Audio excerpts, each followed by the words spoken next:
자, 우리 지난주까지 창세기 18장 말씀을 우리가 함께 나누었습니다.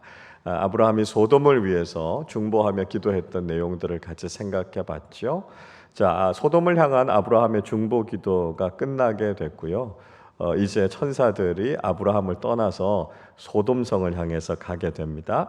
1절을 보십시오. 저녁 때에 그 두 천사가 소돔에 이르니 마침 롯이 소돔 성문에 앉아 있다가 그들을 보고 일어나 영접하고 땅에 엎드려 절하며, 이렇게 말씀하고 있습니다. 자, 천사들이 아브라함을 떠나서 저녁 때가 됐을 때 소돔성에 도착했다, 그렇게 이야기하고 있습니다. 그러니까 아마도 이 천사들이요, 점심시간쯤에 아브라함을 찾아와서 점심 식사를 같이 했던 것 같고요. 소돔으로 향해서 간다, 소돔을 멸망시키러 간다라고 하는 말씀을 미리 알려주시고 저녁 때쯤에 소돔에 도착했던 것 같습니다. 그러니까 아브라함을 지나서 지금 소돔까지 오는데 반나절밖에 안 걸린 거예요. 자, 여러분, 이게 보여주는 것이 무엇일까요? 하나님의 심판이요, 이렇게 아주 빠르게 진행된다는 걸 보여주고 있습니다. 그러니까 우리가 죄를 깨달으면 즉각적으로 회개하고 돌이켜야 된다는 거예요.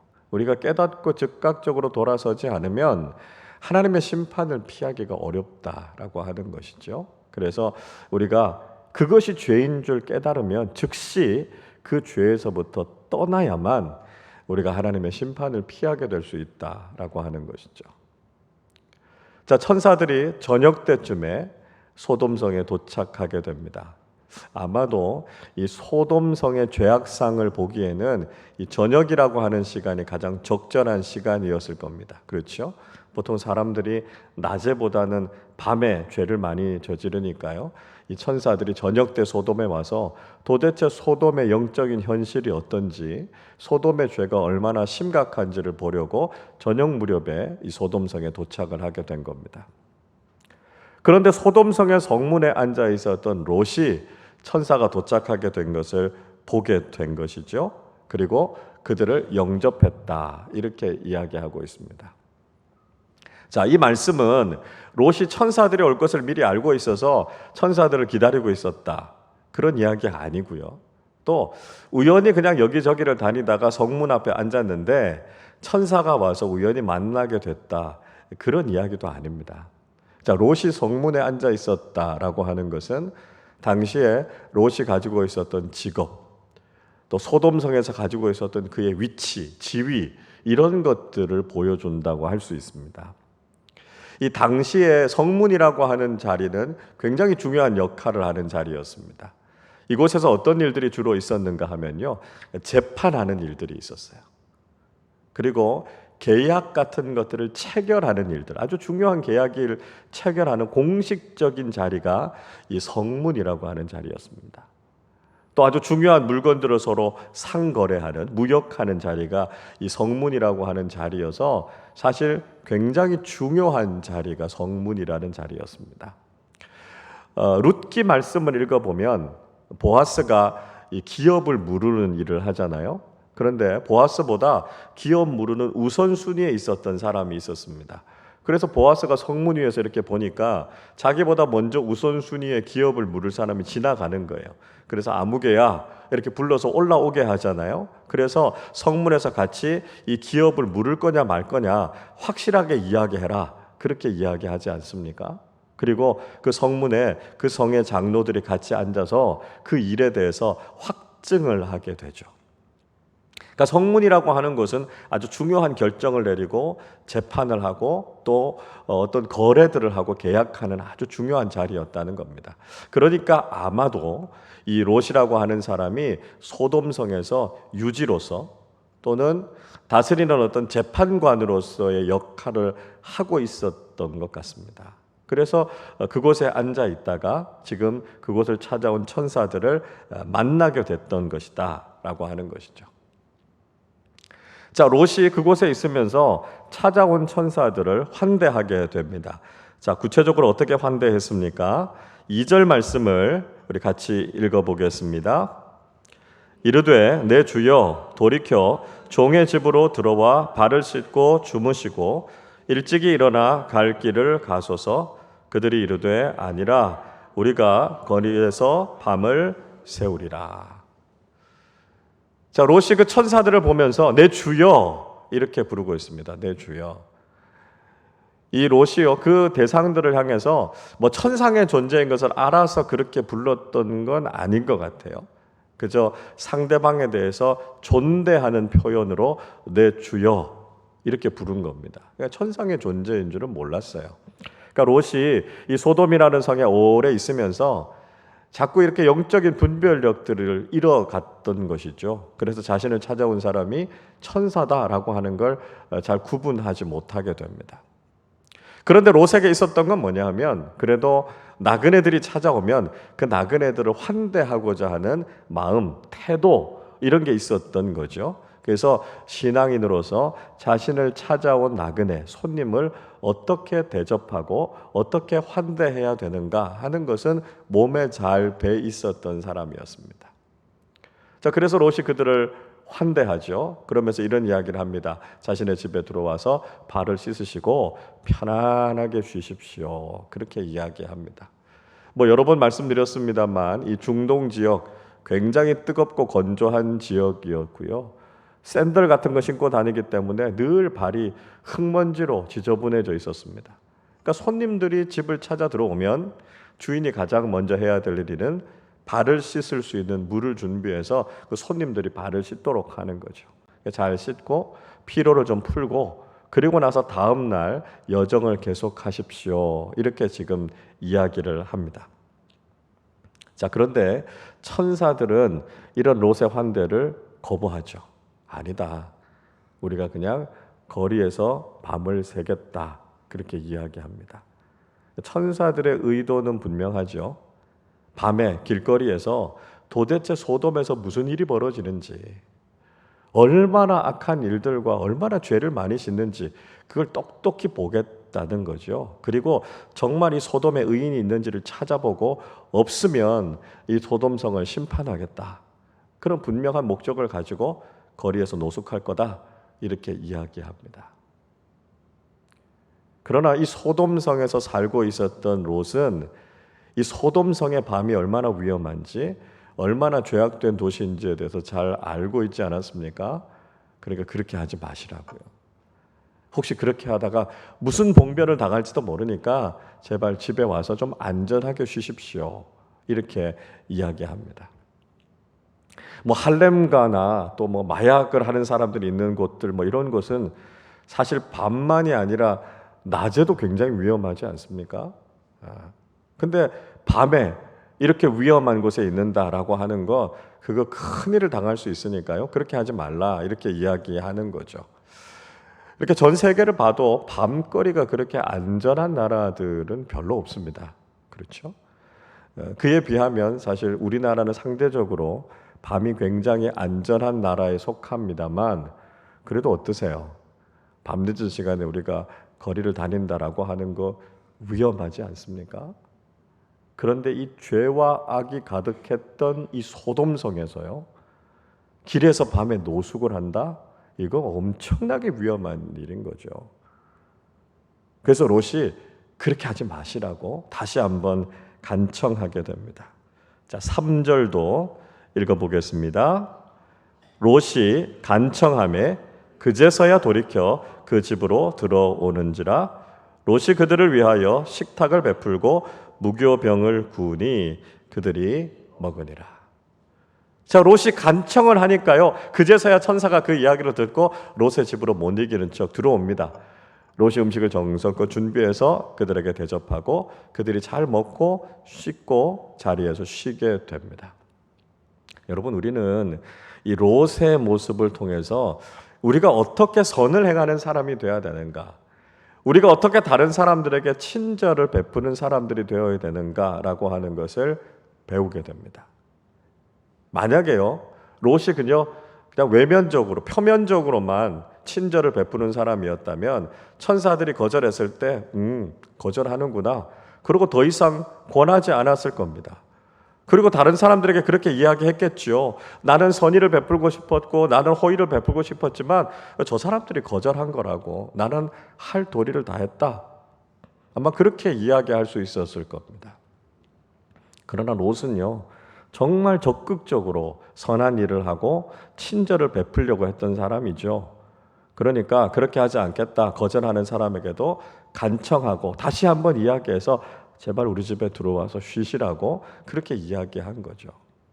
자, 여러분, 우리가 그리스도인으로서 어떻게 선과 친절을 베푸는 사람들이 되어야 되겠습니까?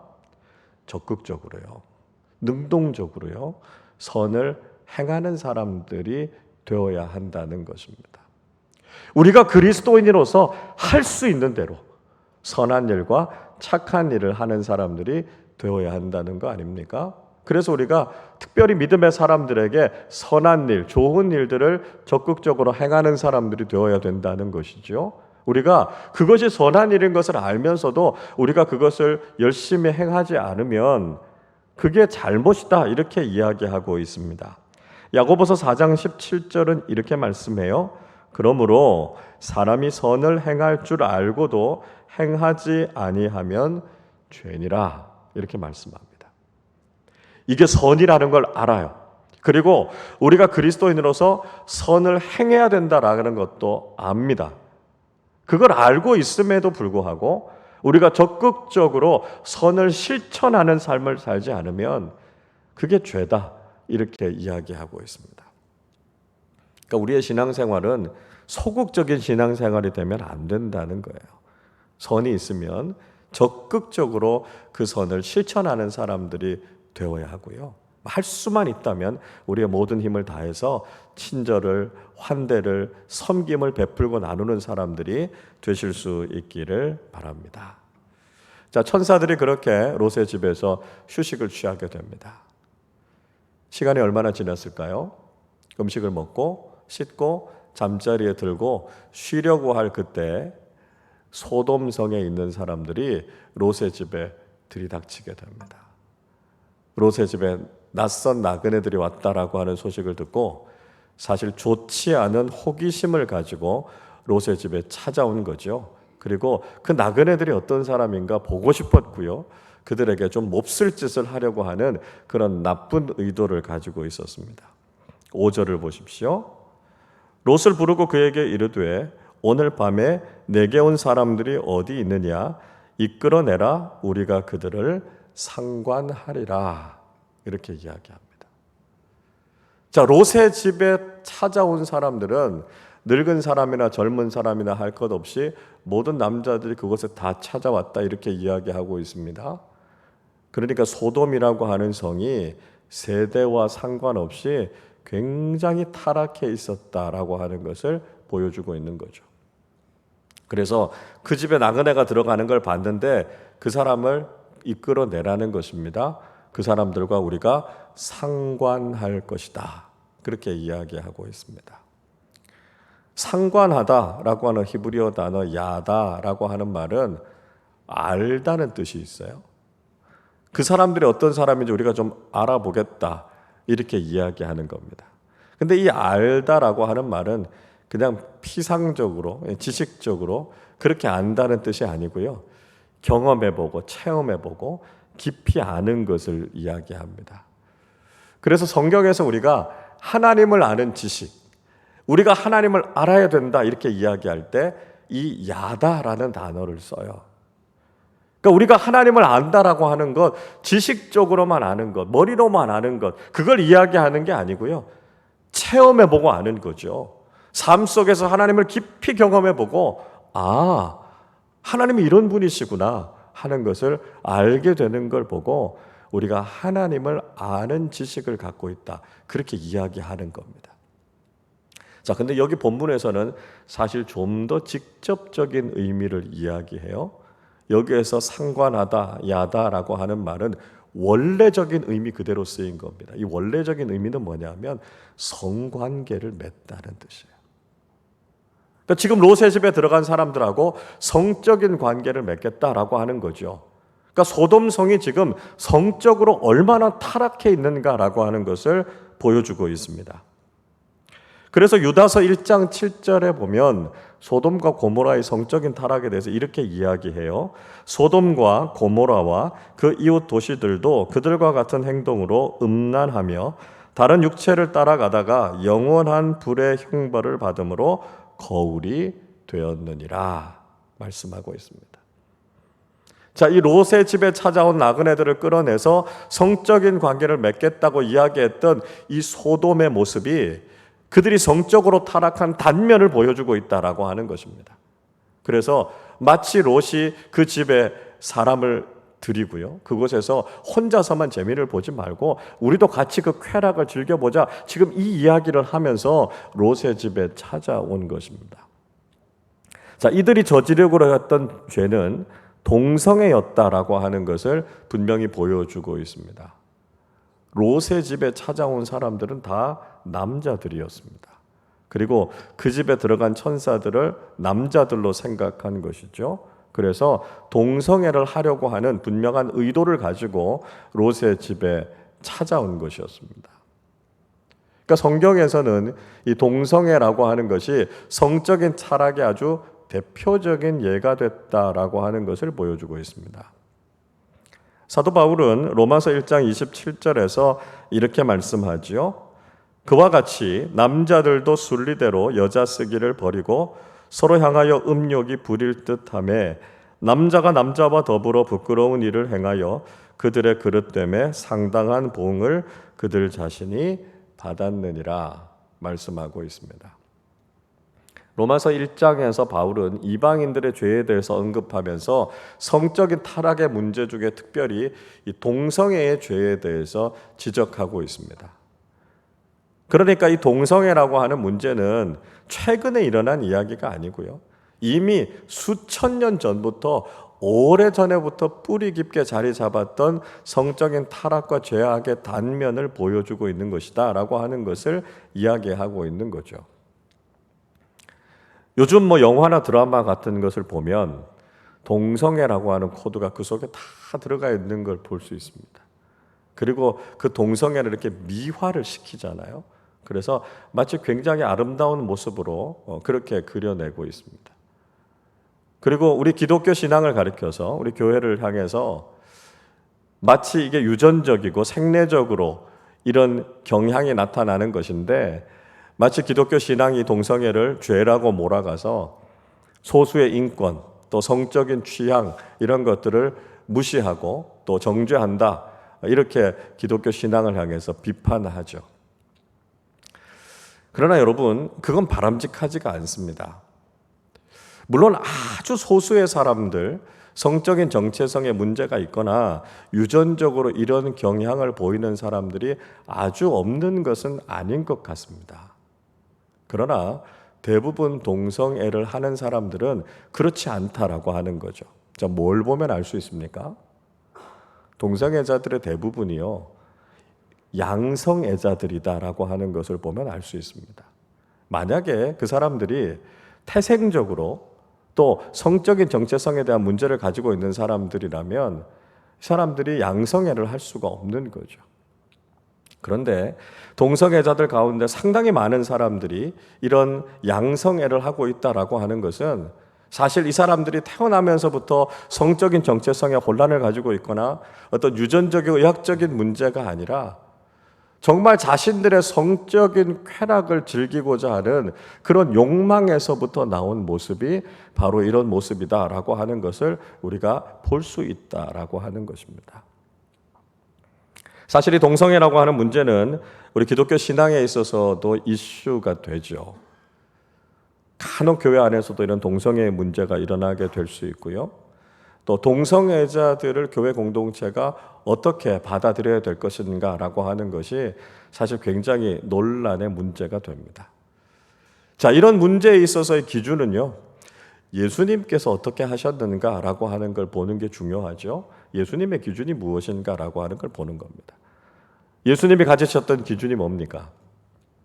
예수님은요, 죄는 미워하되 죄인은 사랑하라 하는 것이 예수님의 기준이었습니다. 예수님은 죄를 용납하신 적이 없으십니다. 그래서 요한복음 8장의 말씀 읽어보면 가늠한 현장에서 잡힌 여인에 대해서 예수님께서 뭐라고 말씀하십니까? 다시는 가서 죄를 범하지 말라. 이렇게 예수님께서 엄하게 경고하시지 않습니까? 예수님은 죄를 용납하신 게 아니에요. 그러나 가늠한 그 여인에 대해서는 예수님께서 그 죄를 사해 주시고 그 여인을 용납하셨다는 거죠. 그래서 우리가 이 기준을 가져야 된다는 것입니다. 동성애라고 하는 그 죄에 대해선 우린 절대로 인정해서는 안 되는 것이죠. 그러나 동성애자들에 대해서는 주님과 같은 자비와 긍휼의 눈을 보고 바라볼 수 있어야 된다는 것입니다. 동성애자들을 혐오한다거나 그들을 배척하는 것이 아니라 그들을 주님의 마음을 가지고 그들이 주님 앞으로 나올 때 받아들일 수 있어야 된다는 거죠. 물론 전제가 있습니다. 그 죄의 문제를 해결할 수 있도록 또 치유와 회복을 할 수 있도록 프로그램들이나 사역들을 교회가 갖추고 준비해야 되는 게 필요하다는 거예요. 그래서 사람들은 사랑하고 용납할 수 있어야 하지만 그 죄의 문제에 대해서는 우리는 분명하게 지적하고 이야기할 수 있어야 된다는 것입니다. 자, 근데 사실은요, 교회가 이 동성애라고 하는 이 주제에 대해서는 굉장히 민감하지만 사실 여러 가지 성적인 문제, 성적인 타락의 부분에 대해서는 사실 좀 이렇게 쉬쉬하는 경향이 있다. 이렇게 비판하는 경우가 있습니다. 이 동성애 문제 못지않게 그보다 더 심각한 문제가 있다면 교회 안에서 일어나고 있는 성적인 문제, 성적인 타락의 문제거든요. 그래서 우리가 이 문제에 대해서 그리스도인답게 성적인 거룩함을 지키고 교회의 거룩성을 지켜내는 것이 중요하다라고 하는 것이죠. 동성애를 포함해서 여러 가지 교회가 시험에 들 수 있는 이런 타락과 문제들에 대해서 우리가 그리스도인답게 또 하나님 앞에서 거룩한 믿음의 공동체로 세워지는 일을 위해서 우리가 더 관심을 갖고 더 기도해야 된다라고 하는 것을 우리가 잊지 말고 꼭 기억하실 수 있기를 바랍니다. 자, 롯이 이 문제를 해결하려고 했어요. 그래서 롯이 집에서 나와서 자기 등 뒤로 문을 딱 닫고는 그 소돔에 있는 사람들을 향해서 형제들아, 이런 죄를 저지르면 안 된다. 이런 악을 행하지 말라. 그렇게 이야기하죠. 그러면서 사실은 말도 안 되는 제안 한 가지를 하게 됩니다. 8절을 보십시오. 내게 남자를 가까이 하지 아니한 두 딸이 있노라. 청하건대 내가 그들을 너희에게로 이끌어 내리니 너희 눈에 좋을 대로 그들에게 행하고 이 사람들은 내 집에 들어왔은즉 이 사람들에게는 아무 일도 저지르지 말라. 롯이 지금 무슨 이야기를 하고 있습니까? 자신의 처녀인 두 딸이 있다는 거예요. 그래서 그 딸들을 이끌어서 내돌 테니까 이 집안에 있는 이 손님들에게는 아무런 악한 일도 하지 말라. 지금 이렇게 이야기하고 있습니다. 물론 롯이 자기 집을 찾아온 손님들을 보호하려고 하는 의도가 있었다라고 하는 건 우리가 충분히 이해할 수 있습니다. 그러나 그 대안으로 지금 제안하고 있는 것, 자신의 딸들을 그렇게 내줘서 이런 험한 꼴을 당하게 해도 괜찮다라고 이야기하는 것, 이게 정말 아버지로서 할 수 있는 이야기일까? 그런 생각을 하게 되죠. 이끌어낼 수 있다라고 하는 것, 명령하면 나온다는 거 아닙니까? 당시의 사회가 가부장적인 사회였고요. 결혼하지 않은 딸들에 대해서 아버지가 절대적인 권리를 가지고 있었다는 것을 보여주고 있는 겁니다. 그러니까 자신의 딸들을 내놓을 테니까 이 사람들에게는 아무 일도 하지 말라. 이렇게 이야기하는 것은 아버지로서 자신의 딸들에게는 할 수 있는 행동이나 말이 아니다라고 하는 거죠.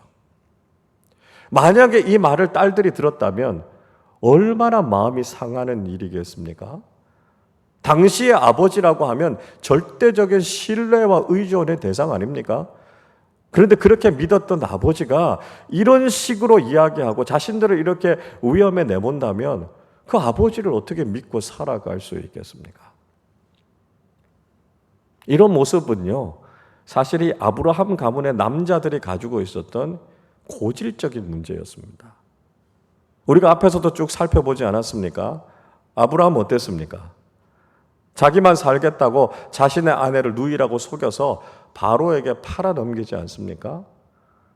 그러니까 아내를 보내고 돈을 받아서 나오는 그런 참 못난 남편의 모습을 아브라함이 보여주었습니다. 아들 이삭은 어땠습니까? 못난 건 아버지를 꼭 닮았어요.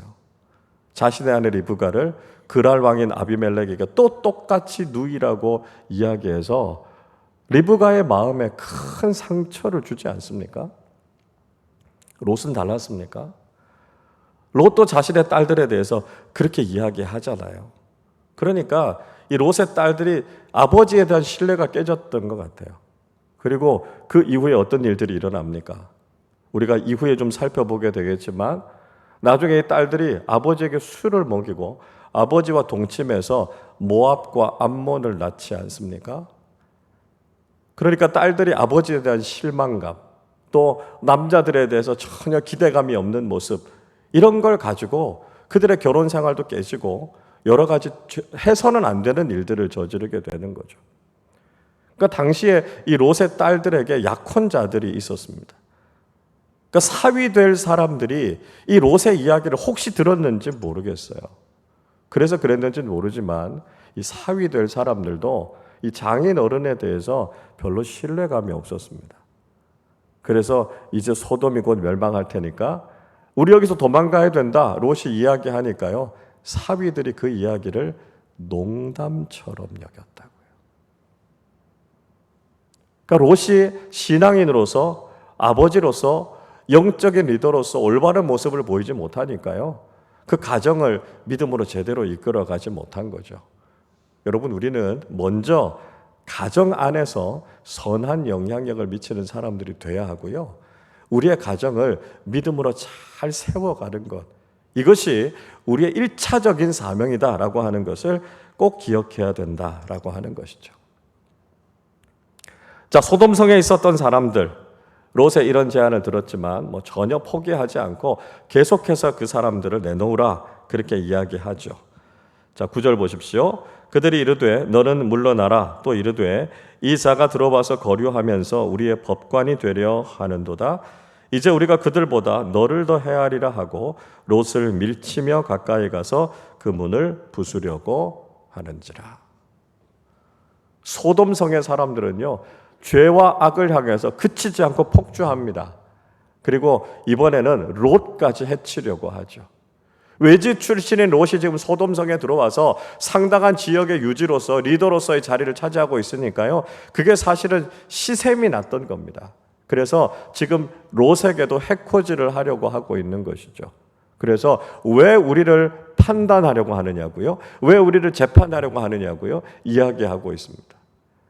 그러니까 낮에 그냥 성문에서 당신의 직무나 다 하면 되지, 왜 퇴근한 이후에 집에까지 와서 우리들에게 잘잘못을 가리고 터줏대감인 우리를 향해서 이렇게 재판하고 판단하고 하느냐, 불편한 심기를 지금 그대로 다 드러내놓고 있습니다. 여기에 이 자가 이렇게 이야기하는데요, 이거 원어적인 의미로 그대로 번역하면 이놈이, 이런 이야기입니다. 이놈이. 그러니까 롯에 대해서 전혀 존중하는 마음이 없는 거예요. 많은 재산을 가지고 소돔에 들어와서 한 번에 소돔에서 이 지도자의 위치를 차지하고 있는 이 롯에 대해서 정말 꼴보기 싫었던 거죠. 그래서 이번 기회를 통해서 롯까지도 위해를 가하고 해코지를 하려고 하는 의도를 가지고 있었던 것을 볼 수 있습니다. 여러분, 사람들이 이렇게 정욕에 사로잡히면요, 도저히 뭘 막을 수가 없고 멈출 수가 없는 겁니다. 그들 안에 있었던 각종 악한 의도들, 생각들, 이런 것들이 그냥 다 쏟아져 나오는 거죠. 그리고 더 이상은 말릴 수 없는 상황이 되고 말았습니다. 이런 상황이 되니까요, 하나님께서 개입하기 시작하시죠. 자, 10절과 11절 같이 읽어보겠습니다. 그 사람들이 손을 내밀어 롯을 집으로 끌어들이고 문을 닫고 문 밖의 무리를 대소를 막론하고 그 눈을 어둡게 하니 그들이 문을 찾느라고 헤매었더라. 집안에서 천사들이 이 상황에 대한 이야기들을 다 듣고 있지 않았겠습니까? 이제 더 이상은 안 되겠다. 이렇게 하다가는 롯까지 다칠 수 있겠다는 거죠. 그래서 천사들이 롯을 집안으로 이끌어 옵니다. 그리고 그 밖에서 롯과 이 천사들을 해하려고 했던 사람들의 눈을 어둡게 하죠. 기적적인 방법을 통해서 하나님께서 그 위기에서부터 건져주셨습니다. 무엇을 보여주고 있습니까? 악한 시대를 살아가고 있는 믿음의 사람들, 하나님의 말씀을 지키고 하나님의 뜻을 이루려고 하는 사람들이 때로는 이 악한 세상 속에서 위험에 처할 수 있다는 것이죠. 그때 하나님께서 그걸 외면하지 않으시고요. 우리의 삶 속에, 우리의 역사 속에, 이 시대 속에 하나님께서 개입하셔서 의인을 보호하시고 지키시는 하나님의 구원의 손길을 경험하게 된다는 것입니다. 악한 세상 속에서 때로는 우리도 위험한 일들을 당할 수 있지만 하나님께서는 언제든지 믿음의 사람들을 보호하시고 그들의 삶을, 그들의 가정을 주님의 나래 안에 품으시는 하나님이 되신다라고 하는 것을 보여주고 있습니다. 여러분, 우린 참 악한 시대를 살아가고 있죠.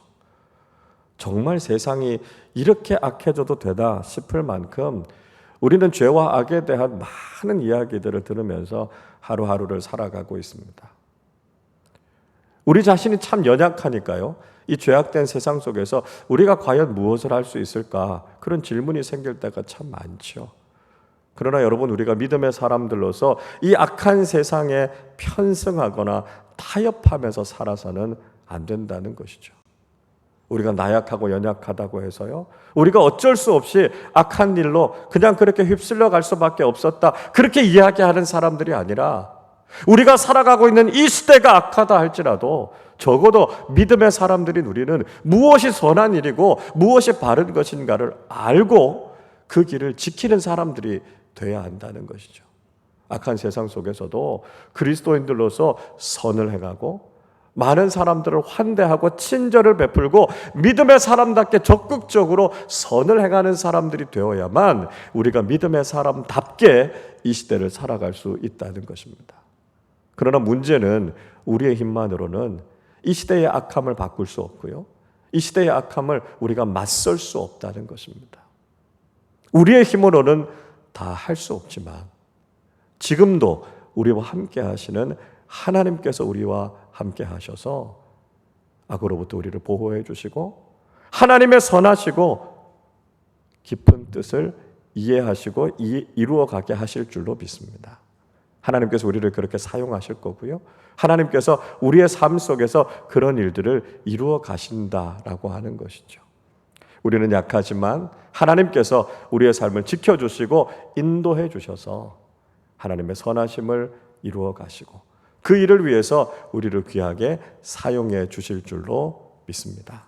점점 어두워져 가고 악해져 가는 세상을 살아가고 있지만 이 세상 속에서도 하나님께서 우리와 늘 함께 하시고 우리를 도우셔서 하나님의 선하시고 아름다우신 일들을 이루어가는 믿음의 사람들이 다 되시기를 주님의 이름으로 축원합니다. 우리 시간에 함께 좀 찬양하고 기도하는 시간을 갖도록 하겠습니다. 주를 위한 이곳에 예배하는 자들 중에 하나님께서 찾으시는 그 한 사람, 이 약한 세상 속에서도 우리가 하나님께서 찾으시는 참된 믿음의 사람, 예배자의 삶을 살아서 이 시대 속에서 하나님의 선하심을 이루어가는 믿음의 삶을 살게 하여 주시옵소서. 우리 함께 고백하며 찬양하도록 하겠습니다.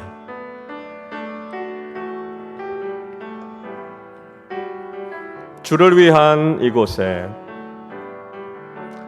주를 위한 이곳에 예배하는 자들 중에 그가 찾는 이 없어 주님께서 슬퍼하시네.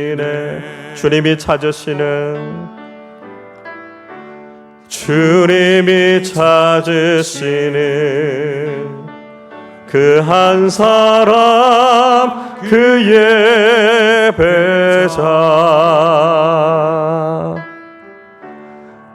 내가 그 사람 되길 간절히 주께 예배하 주 은혜로 이곳에 서 있네 주 임재에 엎드려 절하네 그 어느 것도 난 필요 없네 주님만 경배해 주 은혜로 이곳에 서 있네 주 임재에 엎드려 절하네 그 어느 것도 난 필요 없네 주님만 주 은혜로 이곳에 서 있네 주 은혜로 이곳에 서 있네 주 임재에 엎드려 절하 그 어느 것도 난 필요 없네 주님만 경배해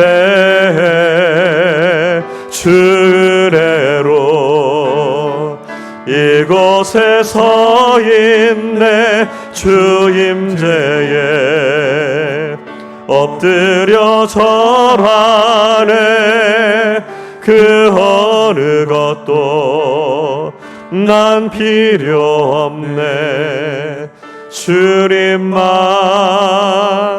경배해.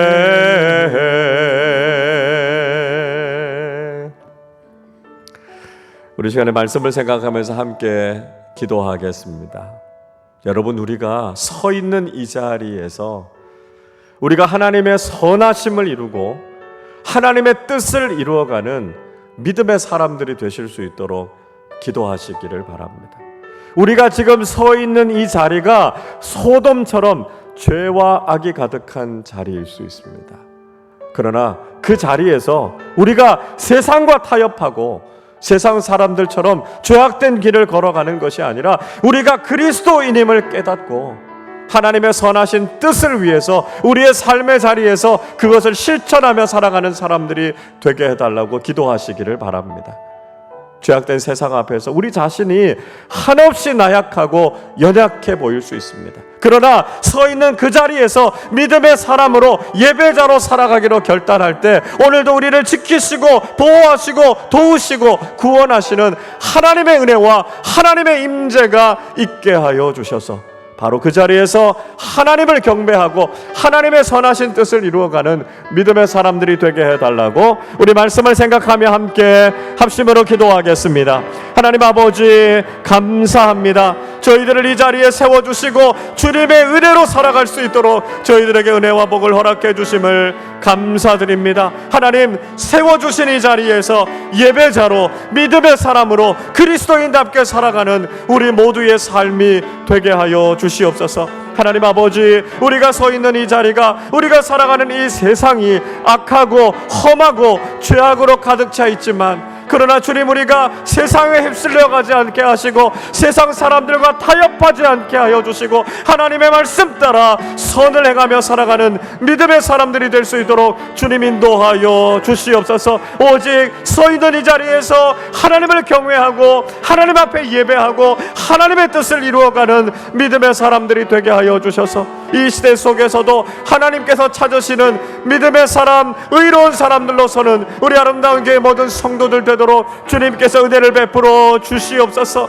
하나님 아버지, 우리가 너무 연약합니다. 우리가 나약합니다. 그러나 이 자리에서 우리가 믿음으로 살겠습니다 결단하며 하나님 앞에 예배하는 자로 살겠습니다 결단할 때 우리의 삶에 임재하시고 우리의 삶을 기뻐 받으시고 우리를 도우시고 우리를 구원해 주시는 하나님의 놀라운 손길을 경험하게 하실 줄로 믿습니다. 그래서 소돔 같은 이 시대 속에서도 보석같이 빛나는 믿음의 사람들로 살아가는 우리 모두 되게 하여 주시고, 거룩하고 정결하게 구별된 하나님의 사람들이 되어서 하나님께 영광을 올려드리는 우리 모두 되게 하여 주시옵소서.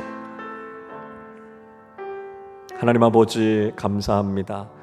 소돔과 같은 이 악한 세상 속에서도 우리를 믿음으로 살아가도록 부르시고 우리의 삶의 자리에 세워주셔서 영광 받아주심을 감사드립니다. 세상이 악을 향해 달려간다 할지라도 우리가 서 있는 이 자리가 사명의 자리임을 잊지 않게 하시고, 세워주신 그 자리에서 예배자로, 하나님을 경외하는 사람으로, 말씀에 순종하는 사람들로 살아가게 하여 주셔서 주님께서 인정하시고 칭찬하시는 참된 믿음의 사람들로 서는 우리 모두 되게 하여 주시옵소서. 우리가 서 있는 그 자리에서 하나님의 말씀에 순종하고 하나님의 뜻을 이루는 선한 그리스도인들로 살아가는 우리 모두 되게 하여 주시옵소서. 하나님, 그러나 우리가 너무나 나약하고 너무나 연약합니다.